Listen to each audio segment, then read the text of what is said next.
અડાજણપાલ વિસ્તારમાં RCC road પાછળ ભ્રષ્ટાચારનો આરોપ, પાલિકા અધિકારી અને કોન્ટ્રાક્ટરો સામે આક્ષેપ। ગરોપત રોડ પર આવેલા આરસીસી રોડની ગુણવત્તા પર ઉઠ્યા સવાલ। માત્ર 7 થી 8 માસમાં રોડના મસમોટી તિરાડો પડી, એક બાજુનો રોડ બેસી ગયાનો આક્ષેપ। પાલિકા કમિશનર અને વિજિલન્સ વિભાગને ફરિયાદ। કરોડોના ખર્ચે રોડ બનાવાયો, છતાં ગુણવત્તા પર ઉઠ્યા સવાલ। મસમોટો આઇકોનિક આરસીસી રોડની ગુણવત્તા સામે સવાલ ઉઠ્યા। સ્થાનિક લોકોમાં પાલિકા સામે રોષ છે। તાત્કાલિક ધોરણે તપાસ કરીને કાર્યવાહીની માંગ કરવામાં આવી છે। મહેશ પટેલ। મહેશભાઈ, શું કહેશો? રોડ તૂટી ગયો, અત્યારે આપણે પાલનપુર કેનાલ રોડ પર ઊભા છીએ અને આરસીસી રોડ તૂટી ગયો છે।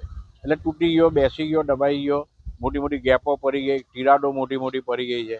અધિકારી અને કોન્ટ્રાક્ટર બેની મિલીભગત, એટલે બેના વચ્ચે પૈસાની ભાગ બતાવી, ભ્રષ્ટાચાર, એના કારણે તૂટી રહ્યો છે। આ ભ્રષ્ટાચારના કારણે ઘણું બધું નુકસાન થઈ રહ્યું છે। એમાં સરકાર અમારી બદનામ થઈ રહી છે। અમે સરકારને મત આપેલા છે, સરકાર અમારી બદનામ થાય છે આ કોન્ટ્રાક્ટરો અને અધિકારીઓના કારણે। કારણ કે આ રોડ જે છે ને, રોડ આ 30 વર્ષથી સુધી ચાલે એવા આરસીસી રોડ બનાવવાની વાત છે, તો 30 વર્ષથી તો વાત જ બાજુ હોય, 7-8 મહિનામાં તૂટી જાય તો શું માનવાનું? ચોખ્ખી વાત ફલિત છે કે આમાં ભ્રષ્ટાચાર થયો છે।